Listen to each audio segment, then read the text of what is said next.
دنیا پوری قوت کے ساتھ مجھ کو جہنم کی طرف کھینچ رہی ہے اور میرا دل اس خوف سے کانپ رہا ہے۔ اسی گفتگو کے درمیان امام حسین رضی اللہ عنہ کی آواز آتی ہے کہ کوئی ہے جو آج آل رسول پر جان نثار کرے اور سید عالم صلی اللہ علیہ وسلم کی بارگاہ میں کامیابی پائے۔ ناظرین، اس صدا نے حر کو حر سے حضرت حر بنا دیا۔ سیدنا حر رضی اللہ عنہ نے دکھا دیا کہ راہ حق ہر وقت کھلی ہے، بس سچے دل سے پلٹنا شرط ہے۔ السلام علیکم ورحمۃ اللہ وبرکاتہ۔ ناظرین، 5th ایپیسوڈ میں ہم نے سنا کہ جنگ کا نکارہ بج چکا ہے اور خندق کھودی گئی ہے اور جنگ کی تیاری شروع ہو چکی ہے۔ یہ 6th ایپیسوڈ ہے، اس میں ہم جانیں گے کہ اس کے بعد کیا ہوا۔ تو ناظرین، 61 ہجری ہے اور 10 محرم الحرام کا دن ہے۔ یہ دن قیامت کی مثل تھا۔ جمعے کی صبح امام حسین رضی اللہ عنہ نے اپنے تمام ساتھیوں کے ساتھ فجر کے وقت اپنی عمر کی آخری نماز با جماعت نہایت ذوق و شوق، خشوع و خضوع کے ساتھ ادا فرمائی۔ تمام رفقا و اہل بیت 3 دن کے بھوکے پیاسے ہیں، ایک لقمہ تو کیا، پانی کا ایک قطرہ بھی حلق سے نہیں اترا۔ بھوک پیاس سے انسانی جسم کی کیا حالت ہوتی ہے، اس کا انہی لوگوں کو اندازہ ہو سکتا ہے جنہوں نے کبھی 2 یا 3 دن کا کبھی فاقہ کیا ہو۔ پھر وطن سے دوری، تیز دھوپ، گرم ریت، گرم ہوائیں، اہل بیت پاک کو کیسا پریشان کر دیا ہوگا ان حالات نے۔ ایسے حالات میں سامنے 22,000 کا لشکر جان لینے کو تیار ہے۔ جنگ کا نکارہ بجا دیا جاتا ہے۔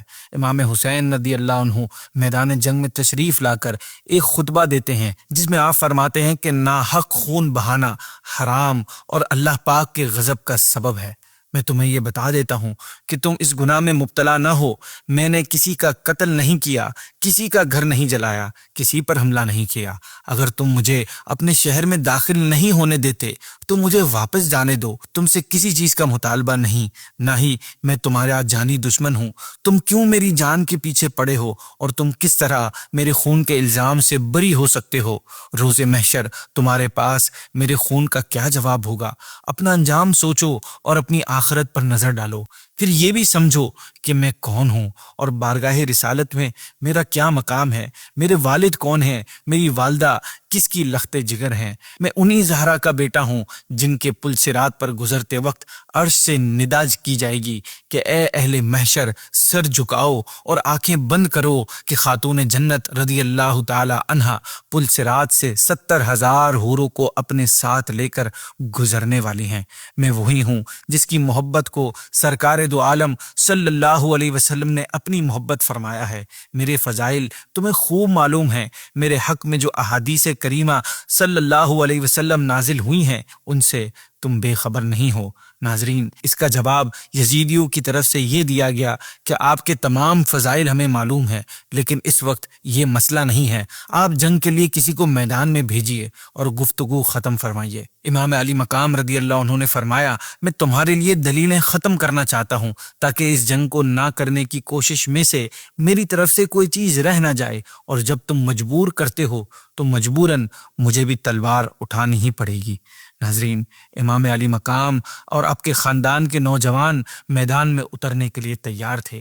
انہوں نے میدان میں جانا چاہا، لیکن قریب کے گاؤں والوں کو جب اس ہنگامے کی خبر پہنچی تو وہاں کے مسلمان بے تاب ہو کر حاضر خدمت ہوئے اور کہا، جب تک ہم میں سے کوئی بھی زندہ ہے اہل بیت کا کوئی بھی فرد میدان جنگ میں نہیں جائے گا۔ انہوں نے میدان میں پہنچ کر دشمنان اہل بیت سے بہادری کے ساتھ مقابلے کیے اور اپنی بہادری کے سکے جما دیے، اور ایک ایک کر کے یزیدی فوج کی کثیر تعداد کو ہلاک کر کے جنت کی طرف چل دیے۔ اس طرح بہت سے جاباز اپنی جانیں اہل بیت پر نثار کر گئے۔ ان تمام تر حالات میں حر بن یزید قابل ذکر ہے، جو اب تک یزیدی فوج کا حصہ تھا۔ جنگ کے وقت حر کا دل بہت پریشان تھا اور اس کی بے قراری اور بے چینی اس کو ایک جگہ ٹھہرنے نہیں دے رہی تھی۔ کبھی وہ ابن سعد کے پاس جا کر کہتا کہ امام حسین رضی اللہ عنہ کے ساتھ جنگ کرو گے تو رسول اللہ صلی اللہ علیہ وسلم کو کیا جواب دو گے؟ ابن سعد سے اس سوال کا کوئی جواب نہیں بن پاتا۔ وہ وہاں سے ہٹ کر پھر میدان میں آتا، بدن کانپ رہا ہے، چہرہ پیلا پڑا ہوا ہے، پریشانی کے آثار چہرے پر ظاہر ہیں، دل دھڑک رہا ہے۔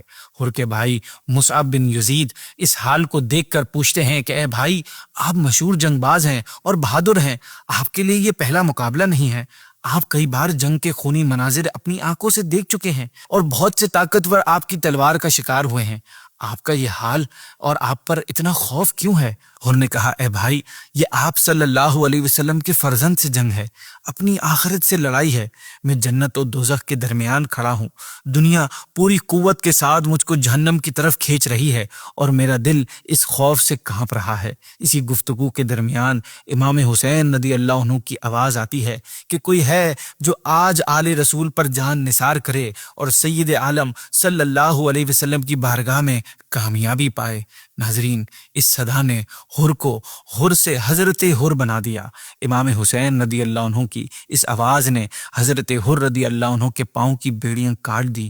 آپ نے گھوڑا دوڑایا اور امام علی مقام کی خدمت میں حاضر ہو کر عرض کیا، رسول اللہ صلی اللہ علیہ وسلم کے نواسے، میں وہی حر ہوں جو پہلے آپ کے مقابلے میں آیا تھا اور جس نے آپ کو اس میدان میں روکا تھا۔ میں اپنی اس گستاخی اور غلطی پر شرمندہ ہوں، میری شرمندگی مجھے نظر نہیں اٹھانے دیتی۔ اب آپ مجھے اپنے اور اہل بیت پر اپنی جان قربان کرنے کی اجازت دے دیں۔ یہ سن کر امام علی مقام رضی اللہ عنہ نے حر کے سر پر اپنا ہاتھ رکھا اور فرمایا، اے حر، اللہ پاک کے یہاں نیک بندوں کی توبہ مقبول ہے، ہم نے تمہاری معذرت قبول کی۔ اور پھر حضرت حر اجازت پا کر میدان کی طرف روانہ ہوئے، گھوڑا دوڑا کر دشمنوں کے سامنے پہنچے۔ حر کے بھائی مصعب بن یزید نے جب دیکھا کہ حر اب یزیدی فوج کے ساتھ نہیں بلکہ سرداران نوجوان جنت کے ساتھ ہیں، تو اس کے دل میں بھی شوق اٹھا اور وہ بھی اپنا گھوڑا دوڑاتے ہوئے حضرت حر کی طرف چل دیے۔ یہ دیکھ کر ابن سعد کے لشکر کو گمان ہوا کہ بھائی بھائی کے مقابلے کے لیے جا رہا ہے۔ مصعب بن یزید جب میدان میں پہنچے تو اپنے بھائی حضرت حر سے کہا، اے بھائی، تو نے مجھے جہنم میں جانے سے بچا لیا، میں بھی تیرے ساتھ ہوں اور امام علی مقام رضی اللہ عنہ کا ساتھی بننے کی سعادت حاصل کرنا چاہتا ہوں۔ یہ دیکھ کر یزیدی لشکر کو بہت حیرانی ہوئی۔ ابن سعد کے بدن پر تو گھبراہٹ طاری ہو گئی۔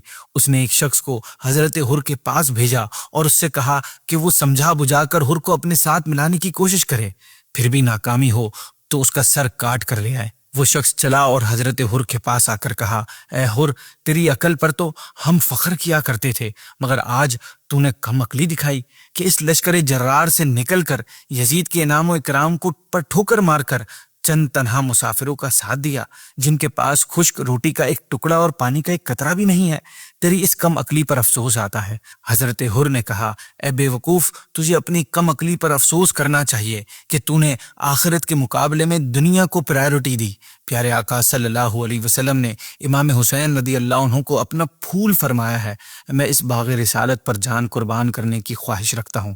جواب میں وہ شخص کہتا ہے کہ اے حر، یہ تو میں بھی خوب جانتا ہوں، لیکن ہم لوگ سپاہی ہیں اور آج مال و دولت یزید کے پاس ہے۔ خیر ناظرین، اب جب اس یزیدی سپاہی کو یقین ہو گیا کہ اس کی تیز زبان حضرت حر پر اثر نہیں کر سکتی اور اہل بیت کی محبت ان کے دل میں اتر گئی ہے اور ان کا سینہ آل رسول کی محبت سے بھر چکا ہے، تو پھر وہ باتیں کرتے کرتے اچانک ایک تیر حضرت حر کے سینے پر کھینچ کر مارتا ہے۔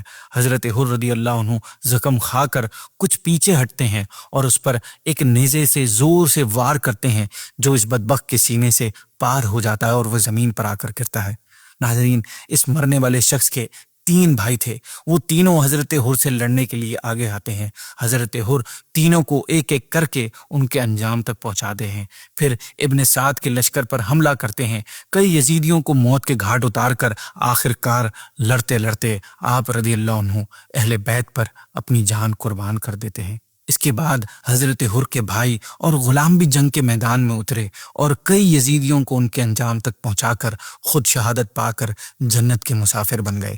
یہ جنگ ہوتے ہوتے 50 سے زیادہ آدمی شہید ہو چکے ہیں، اب صرف اہل بیت کے افراد زندہ ہیں۔ اب میدان میں وہ اتریں گے جو مولا علی کے شیر ہیں، امام حسین کے بیٹے ہیں، علی اکبر رضی اللہ عنہ۔ آگے کیا ہوگا یہ ہم جانیں گے 7ویں ایپیسوڈ میں۔ السلام علیکم ورحمۃ اللہ وبرکاتہ۔